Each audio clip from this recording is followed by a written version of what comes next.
Une fois n'est pas coutume. En football, l'Afrique accueille rarement les grands rendez-vous.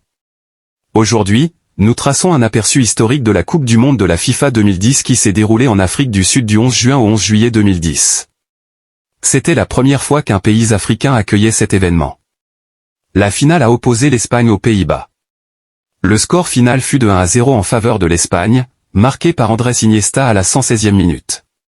Ce fut le premier titre mondial de l'Espagne. Il convient de signaler quelques nouvelles, le ballon officiel était le Jabulani, mais malheureusement critiqué par les joueurs pour ses trajectoires imprévisibles. À cela s'ajoute la fameuse vuvuzela, une trompette sud-africaine omniprésente dans les stades.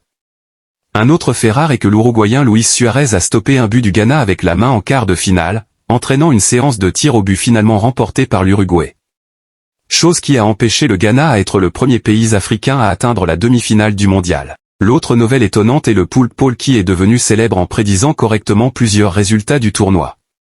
Le premier but a été marqué par le Sud-Africain Shabalala et l'a célébré avec manière. Lors de la compétition, comme d'habitude, les joueurs clés ont été récompensés. Le meilleur joueur fut l'Uruguayen Diego Forlán.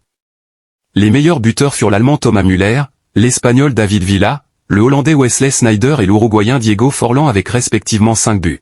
Le meilleur jeune joueur fut l'Allemand Thomas Müller. Le meilleur gardien fut l'Espagnol Iker Casillas. Revenons sur le parcours du vainqueur. L'Espagne a commencé par une défaite contre la Suisse d'1-0 mais a ensuite enchaîné 5 victoires consécutives sans encaisser de but à partir des huitièmes de finale. En huitièmes de finale, l'Espagne bat le Portugal de Cristiano Ronaldo par 1-0. En quart de finale, l'Espagne bat le Paraguay par 1-0. En demi-finale, l'Espagne bat l'Allemagne par 1-0. En finale, l'Espagne s'impose face aux Pays-Bas par 1-0. But marqué à la 116e minute par Iniesta. Ce fut une finale folle avec 5 cartons jaunes pour l'Espagne, 7 cartons jaunes et un rouge à la 109e minute pour les Pays-Bas. L'on notera également le face-à-face raté par le Hollandais Arjen Robben, qui aurait changé l'histoire du football des Pays-Bas. D'autres moments notables à signaler, l'Allemagne a impressionné avec de larges victoires 4-1 contre l'Angleterre et 4-0 contre l'Argentine.